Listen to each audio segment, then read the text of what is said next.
Lahab itu tabbat yada abi lahabi wat tabma aghna anhu malu wa ma kasab sayasla naran dzata lahab. Lahab itu menyala-nyala. Wa imra'atuhu hammalatal hatab fi jidha hablum mim masad.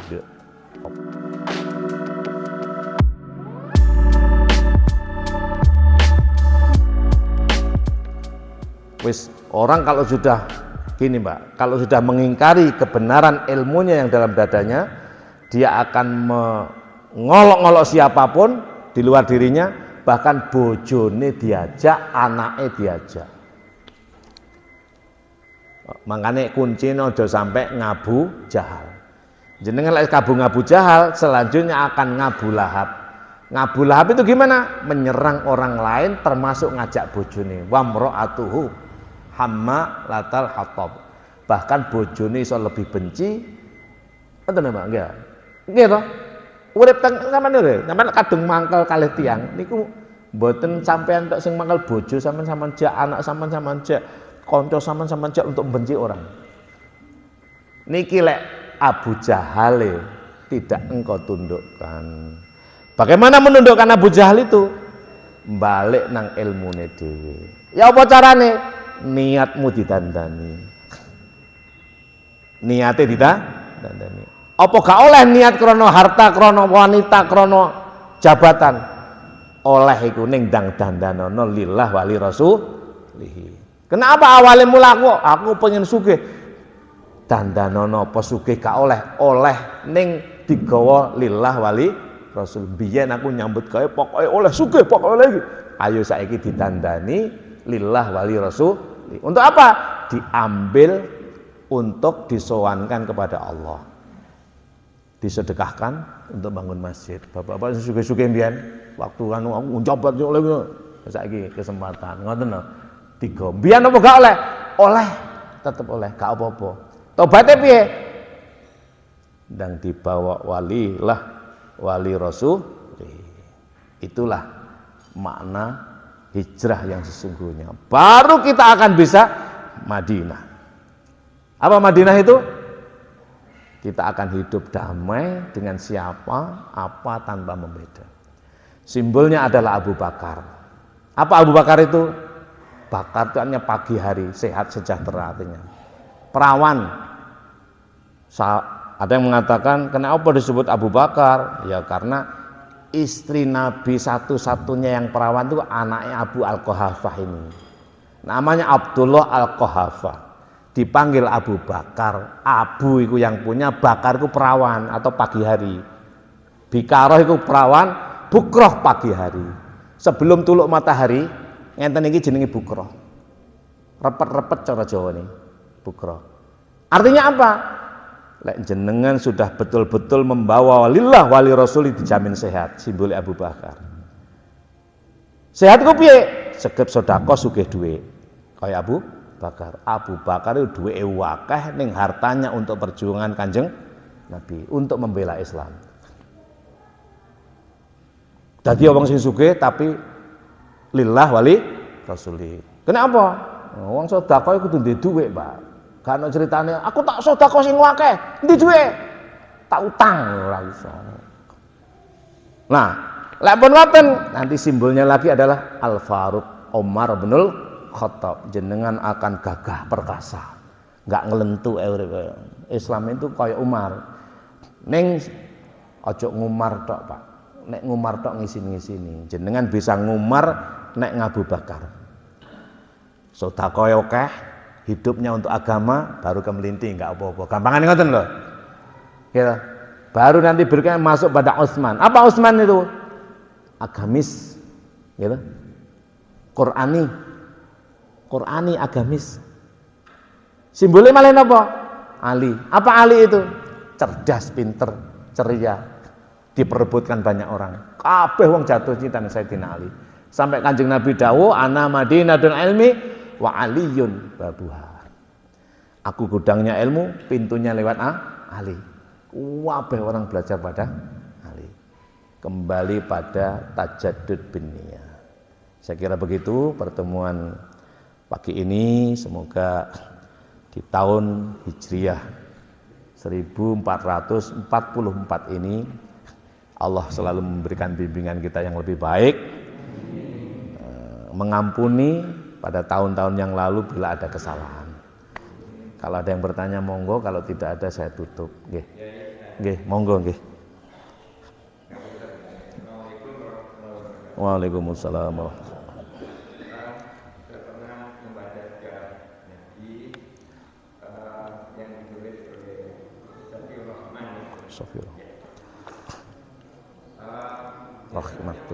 Nabi itu Allah berikan menjadi orang yang dahulu. Padahal pada zaman itu di kelahiran beliau itu banyak ahli-ahli syair yang pada waktu itu syair itu sangat diandalkan. Kami tidak salah. Dengan demikian para orang-orang kafir generasi itu banyak yang pandai, sehingga mengatakan bahwa Nabi itu adalah penulis. Ya. Ya. Sampun nggih.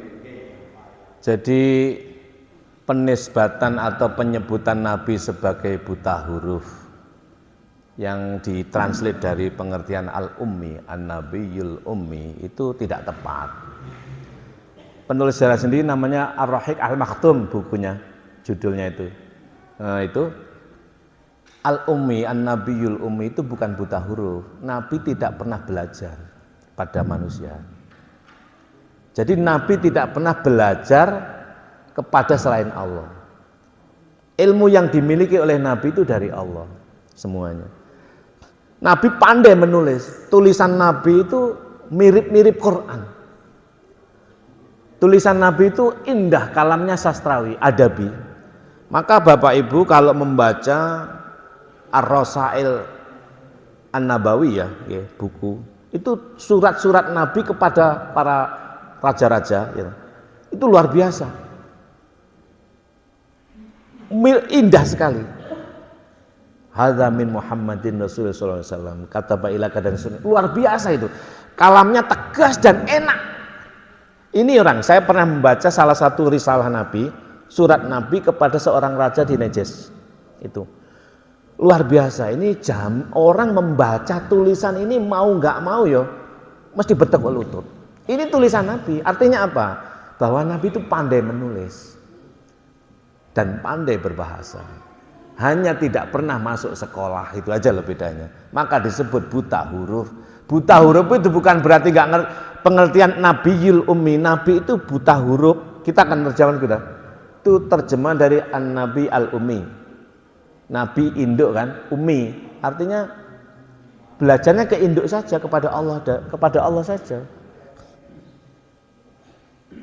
Jadi nggak tepat Pak kalau Nabi itu buta huruf dalam artian Indonesia kita ya. Nggak ngerti belas huruf ya. Lo Kanjeng Nabi itu luar biasa. Kalau buta huruf mana bisa nulis? Ada kok tulisan Nabi. Ya, Nabi kalau nulis itu dari pelepah korma, dari tulang onta, dari batu, terus dari getah-getah pohon itu. Dan tulisannya indah. Hurufnya huruf Arab, kalamnya susah. Padahal di zaman itu, misalnya para penyair-penyair sebelum Bi'sati Rasul, sebelum Kanjeng Nabi, Asrul Jahiliyah itu tidak seindah itu. Banyak para penyair itu tulisannya biasa aja. Tulisannya indah, tapi kalau kita membaca, nanti Bapak Ibu baca buku itu, Ar-Rasail An-Nabawiyah itu, risalah-risalah Nabi, surat-surat Nabi, ada buku kecil namanya dikumpulkan oleh seorang mu'arikh juga. Jadi tidak tepat kalau Nabi itu buta huruf. Nabi itu pandai menulis, dikatakan ummi atau buta huruf, nggak pernah sekolah, itu aja. Nggak pernah masuk TK, nggak pernah masuk SMA, SMP, SMA, dan bahkan bukan profesor itu loh. Nah, itu makanya disebut dengan buta huruf. Wong sing enggak buta huruf jenengan sing sekolah niku lho. Kula niki mboten buta huruf karena sekolah. Begitu nggih? Mungkin agak nggih. Nggih, monggo. Abah Mul. Waalaikumsalam warahmatullahi.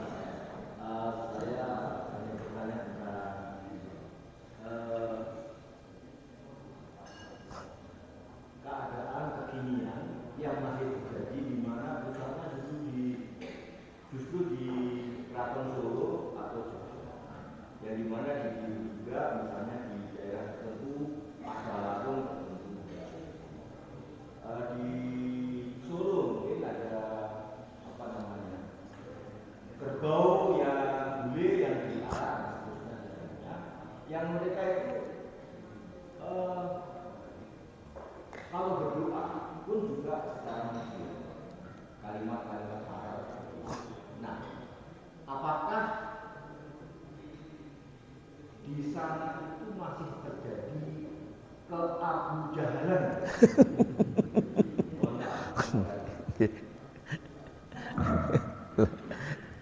Niki anu nggih. Kira-kira nggih ngoten. Lah sebenarnya iman ilmu kan sudah ada di dalam dada kita dan itu sangat menuntun kita itu.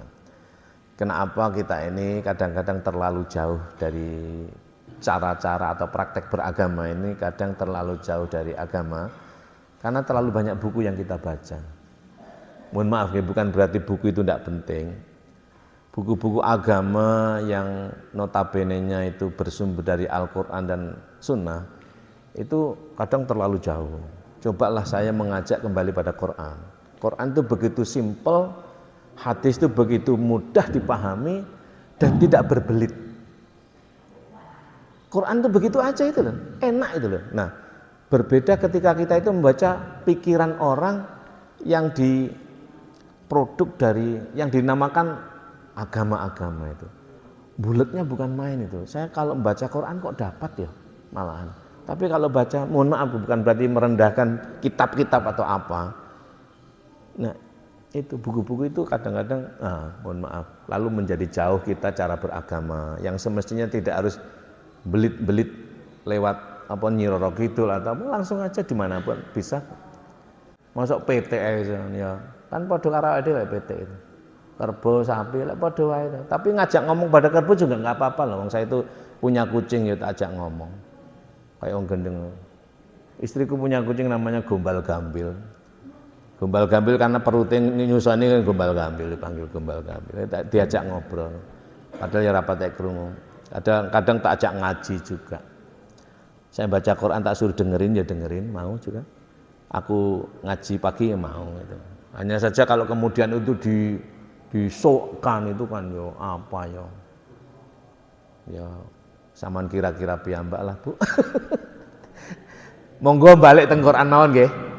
Kembali saja kepada Quran, baru nanti kita lari kemana-mana, tetap kendalinya pada Quran. Insya Allah kalau kita kembali kepada Quran 30 juz 114 surat ya toh, sekian ribu ayat, sekian juta huruf, selesai persoalan. Kenapa ini banyak persoalan, banyak perbedaan? Oleh karena kita tidak kembali kepada Quran. Kalau kembali pada Quran kita akan bersaudara. Kalau kita bermusuhan berarti jauh dari Quran. Perbedaan-perbedaan yang mengarah kepada permusuhan itu karena tidak kembali pada Quran. Tapi kalau kembali pada Quran selesai urusan. Kembali pada sunnah selesai. Semua dibawa kepada Quran, semua dibawa kepada sunnah. Insya Allah selesai. Saya kira begitu nggih.